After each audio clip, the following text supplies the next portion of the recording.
पर्वत उनकी आराध्य माना गया। शिव सिर्फ देवता नहीं बल्कि तत्व है। शिव तत्व है यानी शक्ति, कल्याण और चेतना। योग्य ध्यान तपस्या से शिव का ही साधना करने का अर्थ है स्वयं के भीतर भी शक्ति का जागृत करना।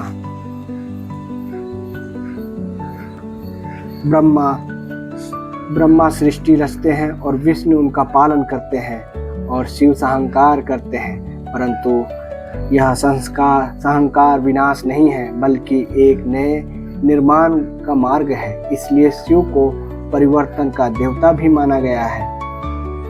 मानव रूप में दर्शन शिव हमेशा बाद के पुराणों में शिव को जटाओं में गंगा, गले में नाग, चंद्रमा का अलंक और तीसरी आंख वाला बताया गया है। तो दोस्तों, मैंने आपकी शिव के प्रति एक श्रुति सुनाई, तो आगे चलते हैं। मैं आगे शिव पुराण की कथा आपको पढ़ के सुनाता हूँ। और इस कहानी में ये है कि शिव जी कैसे चंचला को मुक्ति प्रदान करते हैं। तो चलिए चलते हैं। चंचला प्रार्थना से ब्राह्मण को उस पुराण शिव पुराण सुनाना और समय अनुसार शरीर छोड़कर शिवलोक जाकर चंचला पार्वती जी के सखी एवं सुख होना। मतलब चंचला इतना प्रार्थना करती है और ब्राह्मण उसको अच्छे ज्ञान देती है, जो चंचला इतनी पापनी हो के भी शिव की भक्ति करके और लास्ट में शिवलोक जाती है और पार्वती जी की माता का सहेली बन जाती है, उन्हें मुक्ति मिल जाती है। हर हर महादेव। ब्रह्मा बोले, नारी सौभाग्य की बात है कि भगवान शंकर कृपा से शिव पुराण की इस वैराग्य युक्त कथा को सुनकर तुम्हें समय पर चेतना हो गया। ब्राह्मण पत्नी, तुम डरो मत, भगवान शिव के शरण में जाओ। शिव की कृपा से सारा पाप तत्काल नष्ट हो जाता है। मैं तुम्हारा भगवान शिव की कार्तिक से युक्त उस परम वस्तु को वर्णन करूंगा जिससे तुम्हारा सदा सुख देने वाले उत्तम गति को प्राप्त होगी। शिव के उत्तम कथा सुनते ही तुम्हारी बुद्धि इस तरह पश्चाताप से युक्त एवं शुद्ध हो गई है, साथ ही तुम्हारे मन में विषय के प्रति वैराग्य हो गया है। पश्चाताप ही पाप करने वाले को पापियों के लिए सबसे बड़ा पश्चाताप है। सत्य पुरुषन में सबके लिए पश्चाताप को ही समस्त पापों का शोधक माना गया है। पश्चाताप से ही पाप का ही शुद्धि होती है। जो पश्चाताप करता है वह वास्तविकता में पाप का पश्चाताप करता है, क्योंकि सत्पुरुष समस्त पापों की शुद्धि के लिए जैसा पश्चाताप उपदेश किया है वह सब पश्चाताप का संबंध हो जाता है। जो पुरुष विधि पूर्वक पश्चाताप करके निर्भर हो जाता है पर अपने कुकर्म के लिए पश्चाताप नहीं करता, उसे प्रायः उत्तम गति नहीं प्राप्त होती, परंतु जिसे अपनी कूटनीतिक हर्त की पश्चाताप होता है वह अवश्य ही उत्तम गति भाग्य होता है। इसमें संज्ञा नहीं है। इससे शिव पुराण की कथा सुनने जैसी शुद्ध चित्त होती है वैसे ही दूसरे उपयोग से नहीं होता। जैसे दर्पण साफ करने वाला निर्मल हो जाता है, वैसे उसी प्रकार शिव पुराण की कथा से चित्त अत्यंत शुद्ध हो जाता है। इसमें संज्ञा नहीं है। मनुष्य को शुद्ध चित्तना में जगदम्बा पार्वती सहित भगवान शिव विराजमान रहते हैं। इसमें वह विश्वसुदत्त पुरुष श्रीमत सदाशिव के पद को प्राप्त होता है। इन उत्तम कथा श्रवण समस्त मनुष्यों के लिए कल्याण का बीज है। अतः योग चित्तित शस्त्र को मार्ग में इनकी आराधना अथवा सेवा करनी चाहिए। यह भावनधारी रूपी रोग नाश करने वाली है। भगवान शिव की कथा सुनकर फिर आपको हृदय में उसका मनन एवं निदित करना चाहिए। इससे पूर्णतः चित्त शुद्ध हो जाती है। चित्त शुद्ध होने से महेश्वर की भक्ति अपने दोनों पुत्रों के ज्ञान और वैराग्य के साथ निश्चय ही प्रकट होती है। तस्मात् महेश्वर के अनुग्रह दिव्य मुक्ति प्राप्त होती है, इसमें संशय नहीं है। जो मुक्ति वचित है उसे पशु समझना चाहिए, क्योंकि उसका चित्त माया के बंधनों में आसपास है। वह निश्चय ही संसार से बंधनों से मुक्त नहीं हो पाता। ब्राह्मण पत्नी, इसलिए तुम्हें विषयों से मन को हटा लो और भक्ति भाव से भगवान शंकर का इस परम पावन कथा को सुनो। परमात्मा शंकर की इस कथा को सुनने से तुम्हारे चित्त शुद्ध होगी और इससे तुम्हें मोक्ष की प्राप्ति हो जाएगी। जो निर्मल चेतना से भगवान शिव के चरण विंदित का चिंतन करता है, उनकी एक ही जन्म में मुक्ति हो जाती है। यह मैं तुमसे सत्य कहता हूँ।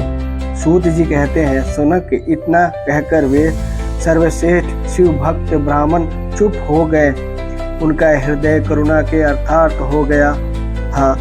वे शुद्ध चित्त महात्मा भगवान शिव के ध्यान में मगन हो गए। तदनंतर बिंदु गतित की पत्नी चंचुला मन ही मन प्रसन्न हो उठी।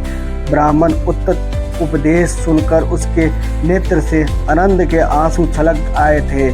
वह ब्राह्मण पत्नी चंचुला हर्ष से भर के हृदय से उन्हें सर्वश्रेष्ठ ब्राह्मण दोनों चरणों पर गिर पड़ी और हाथ जोड़कर बोली, हे कृतज्ञ हो गई। तस्मात् उठकर वैराग्य उत्तम बुद्धि वाला वह स्त्री जो अपने पापों का कारण अंतहीन था, उन महान शिव भक्त ब्राह्मण हाथ जोड़कर गदगद वाणी से बोले। चंचुला ने कहा, ब्राह्मण शिव भक्त में सर्वश्रेष्ठ स्वामित्व आपका धन्य है। पार्थत्व दर्शित हैं और सदा पाप कर्मों से में लगे रहते हैं, इसलिए सर्वश्रेष्ठ साधु पुरुषों की प्रशंसा योग्य है।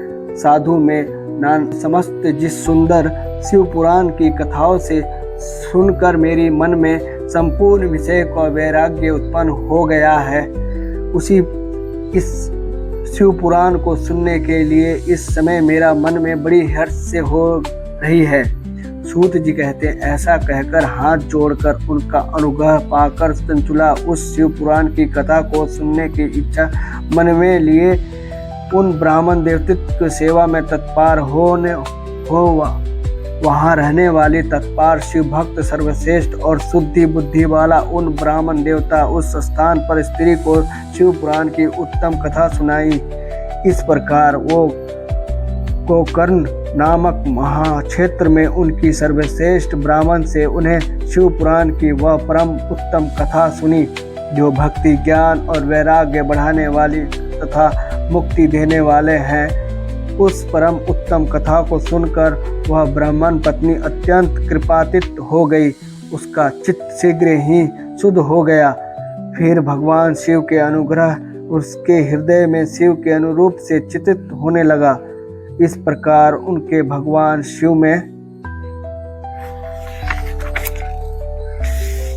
लगने रहने वाली उत्तम बुद्धि पाकर शिव के उचित स्वरूप को बारंबार चिंतन आरंभ किया। तस्मात् समय के पूरे होने पर भक्ति ज्ञान और वैराग्य युक्त हुई चंचुला अपने शरीर को बिना किसी कष्ट के त्याग दिया। इतने में ही त्रिपुर शत्रु भगवान शिव का भेजा हुआ एक दिव्य विमान उद्धत गति से वहां पहुंचा, जो उनके अपने गणों से संयुक्त और भक्ति भातित शोभा साधनों से संपन्न था। चंचुला उस विमान पर अनुरूढ़ हुई और भगवान शिव के सर्वश्रेष्ठ पदों को उसे तत्काल ही शिवपुरी में पहुंचा दिया। उसके सारे मल धुल गए थे। वह दिव्य रूप धारणी दिव्य गंगा की हो गई थी। उसके दिव्य अथवा उसकी शोभा बढ़ाते थे। मस्तक पर चंद्रमा तक मुकुट धारण किए हुए गौरंगी देवी स्वभावशाली दिव्य आभूषणों से विभूषित हुई थी। शिव पुराण में पहुंचकर उसके सनातन देवता त्रिपुरारी महादेव जी को देखकर सभी मुख्य देवता उनकी सेवा में खड़े थे। गणेश भृंग, नंदीश्वर तथा वीरभद्र आदि उनकी सेवा में उत्तम भक्ति भाव से उपस्थित थे। उनकी अंग ऋतित करोड़ों सूर्य के समान प्रकाशित हो रही थी। कंठ में नील चिन्ह शोभा पाता था। 5 मुख और प्रत्येक मुंह में 3-3 नेत्र थे। मस्तक पर आचरण चंद्र मुकुट शोभा देता था। उनके अपने वाहन में भाग गौरी देवता विदित रहे थे, जो विदित पुंज से संप्राण प्रकाशित थी। गौरीपति महादेव जी की कार्तिक कपूर के समान गौर थे। उनका सारा शरीर सफेद भस्म से भासित था। शरीर पर सफेद वस्त्र शोभा पा रहे थे। इस प्रकार परम उज्ज्वल भगवान शंकर का दर्शन करके वह ब्राह्मण पत्नी चंचुला बहुत प्रसन्न हुई। अत्यंत प्रतीत होकर उन्होंने बड़ी उज्ज्वल के साथ भगवान को बारंबार प्रणाम किया। फिर हाथ जोड़कर वह बड़े प्रेम से आनंद और संतोष से युक्त होकर विनम्र भाव से खड़ी हो गई। उसके नेत्रों में अनंत अश्रुओं की अविरत धारा बहने लगी, अर्थात संपूर्ण शरीर में रोमांच हो गया और उनके समय भगवती पार्वती भगवान शंकर के उनकी बड़ी करुणा के साथ अपने पास बुलाया और सौभाग्य दृष्टि से उनकी ओर देखा। पार्वती जी ने तो दिव्य रूप धारणी बिंदु की चंचुला को प्रेम पूर्वक अपनी सखी बना लिया। वह उसे परमानंद ज्योति स्वरूप सनातन धर्म में अविलिप्त निवास पाकर दिव्य शोकित समन्न हो गई, अक्ष सुख अनुभव करने लगी। दोस्तों, ये शिव पुराण आज मैं तीसरा पार्ट यहीं समाप्त करता हूँ। आगे पढ़ेंगे चंचुला के बारे में। चंचुला को शिव पुराण की उन्होंने कथा सुनाई ब्राह्मण देवता ने, और चंचुला को वहीं मुक्ति मिल गई और वो सीधा शिवपुरी पहुँच गई। शिवपुरी मतलब शिव लोक पहुँच गई, जहाँ स्वयं शिव जी विराजमान थे। 5 मुख में, 5 मुख में 3 मतलब हर मुख में एक त्रिनेत्र थे, उनके तीसरी आँख थे और भस्म से सफ़ेद थे। और गणेश और कार्तिक जी उनकी सेवा कर रहे थे और माता के साथ विराजमान थे। माता जगदम्बा पार्वती माता के साथ वो विराजमान थे।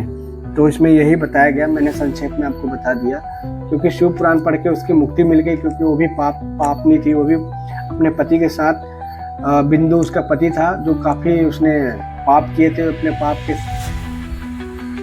पति के साथ, पाप के साथ वो भी भाग गई थी, और पति उसका समझ नहीं पाया और उसको मृत्यु हो गई। और ये समझ गई तो सीधा उन्हें स्वर्ग लोक मतलब शिवलोक की प्राप्ति हुई नहीं। तो हर हर महादेव। तो चलते हैं, अगले वीडियो में मिलेंगे आपसे। और हाँ, अब कुछ दिनों में मैं एक ऐतिहासिक मंदिर पर जाऊंगा और आपको ज़रूर बताऊंगा ऐतिहासिक पे जाके। फिलहाल अभी जब तक नहीं जा रहा हूँ, तब तक आपको शिव पुराण की कथा सुनाऊंगा। तो आपसे विदा है। हर हर महादेव।